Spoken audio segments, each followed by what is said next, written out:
यति गाई म त माछा मार्नु आएको होइन माछा त खासै परेन यस्तो ठाउँमा खेल्दैछु दामी धछ यो चाहिँ काँक्रा यो चारो हो अनि माछा चाहिँ यहाँ छ खगी भरिनु लागेको छ अब 4-5 वटा हाल्यो भने भरिन्छ अनि घर जाने अहिले चाहिँ ठ्याक्कै 1:30 भएको अवस्था है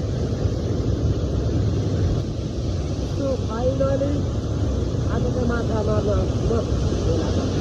खोला देख्न सक्नुहुन्छ खोला यस्तो दामी बबाल बबाल बबाल दामी खोला छ मैले टाँगो लगाएको छु मेरो टाँगोमा चाहिँ माछा गाइस अब 5 वटा पर्यो भने भरिन्छ